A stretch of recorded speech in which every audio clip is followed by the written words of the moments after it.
Hey guys, somewhere on the trail here, and today I am going to jump in the highly debated boots versus trail runners debate. Now, before I say anything, I just want to say that you all know that footwear is an incredibly personal choice, and the things that work for me may not work for you, and vice versa. So, the first thing I would say about selecting footwear is, what is it that you're trying to accomplish? Are you going to just do weekend backpacking and carry as much stuff as you can so you can have all the luxuries that you can while you're on the trail? Or are you trying to go ultra lightweight, maybe go long distances, and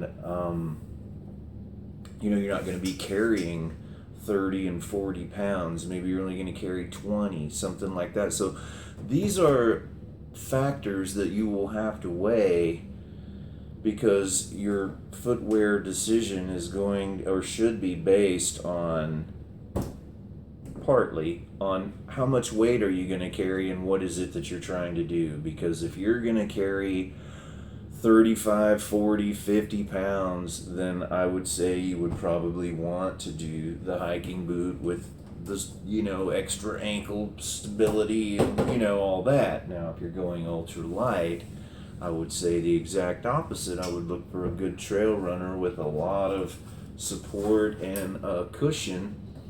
And I'll just tell you my experiences. I started out with these Keen hiking boots. I think $120 at REI. They're great boots. Now, I went hiking with a friend of mine for, I'd say, 2 or 3 weeks. We were on doing a section hike of the PCT. We did Mount San Jacinto over to Lake Arrowhead. We ended up in Wrightwood eventually. Anyway, I wore these, and it was a total nightmare. My pack was way too heavy. I probably had well over 40 pounds, way over prepared. This is the first time I'd gone hiking in years, and I made the classic rookie mistake. I had about 10 days worth of food. I mean, just way too much stuff. And anybody that's ever done the PCT knows that when you come down Mount San Jacinto on the other side, there's about a 17-mile descent on Fuller Ridge, and I was wearing these Keen hiking boots, and with all the weight of the pack, the desert, this was in early June 2014, I had such bad blisters when I got down to the bottom of whatever that is, Snow Canyon Road, where the water fountain is at the bottom. My feet were blistered up by the time I got there. I eventually ended up losing 4 toenails because of that on both my big toes and second big toes on both feet. And the blisters continued for the whole hike. I wrapped my feet up. I tried everything, different socks. I think these boots were a little too small, which didn't help, and the constant going downhill and my toes pushing into the front just destroyed my feet. So after that hike, I never wore those again, and probably never will. So I bought something kind of in between. I went a size up and bought some Vast Scree hiking boots, and to tell you the truth, I never went hiking in these. I put them on and I was wearing them around trying to break them in, and I could just tell that they felt kind of pinched up at the toe. Even though they're a size 12 and those were 11 and a half, I just felt like this wasn't going to do it for me. So I did some more reading and research, and I'll show you my first pair. I found these. I was reading about the Ultra, I believe it was the Lone Peak I was reading about, and they mentioned that it had a really wide toe box. And so I looked around and called around town, and I couldn't find any stores that had the Lone Peak, but I found this, the Ultra Olympus. And I bought these, and I went back out and did another section hike of the PCT, which is the first hike that I filmed. And it looks bad, I know. But it was the first time that I wore these shoes, and I think the whole time I got a tiny little blister right here on the inside of my foot. About 100-mile hike, and it took me about 5 days. And these are pretty beat now. I've done the Lone Star Hiking Trail and many other trails, and so I've replaced them, and I replaced them with more Ultra Olympus. And one thing I want to show you, and this was a problem for me. I never really knew, but I obviously have very wide feet, and my toes have always felt like they pressed up against the side. And if you look on these, you can see that where they finally wore out was exactly where my little toe made holes in the side over time. However, I didn't get any blisters.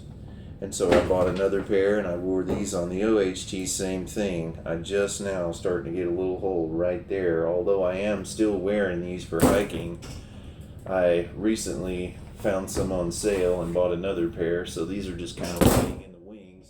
Sorry about that.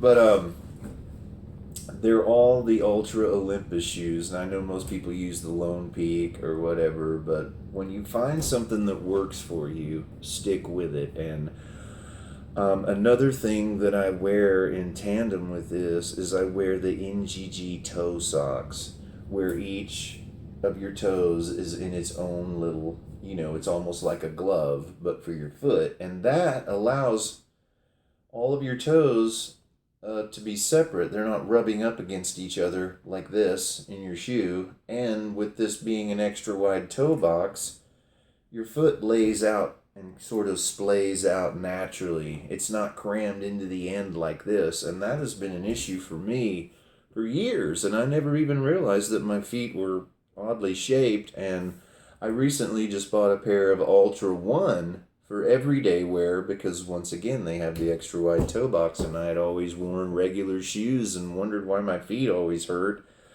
And since I've discovered the Ultra brand, it's just really been a lifesaver for me. And like I said, everybody's foot is different, and everybody has different ways of doing it. When I did the hike where I lost the toenails, my friend had the exact same boots on. It didn't, I think maybe towards the end, got one tiny blister. So for him, they worked out great. Just for me, it was just a nightmare. It ruined my whole hike. I mean, between, I-10 and Big Bear, it was like every step I took, it was just like the bottom of my foot was raw and on fire. It was very unpleasant. I muddled through, but it just would have been a lot more fun if I had worked out the footwear situation beforehand. So hopefully, like I said, this is what worked for me. Maybe it'll work for you. If not, just give it a shot if you have trouble with wide feet and maybe you get a lot of blisters on your toes and things. And like I said, I would recommend the NGG toe socks. It's INJIJI is how you spell it. INJIJI. They're like $10 a pair on Amazon. So I always have those now. I've got like maybe, I don't know, 6, 7, 8 pair, because I just will not hike without them anymore. And I always wear the Olympus with the wide toe box. And since then, like I said, I've had a couple little blisters right here on the inside of my heel, but at the very least, you're not stepping on it, every step. When you get them up here and every step you take feels like you're walking on fire or broken glass, that's just, it ruins your hike. So, I really hope this will help you out. I know that some of you might buy them and go, I hate, the Ultra shoes, but you'll never know unless you try them, because some people love the Keen hiking boots. Some people like the Vast, kind of in between. But since I switched to the trail runners and I do try to hike ultra light, this is definitely a winner for me. So, Ultra Olympus.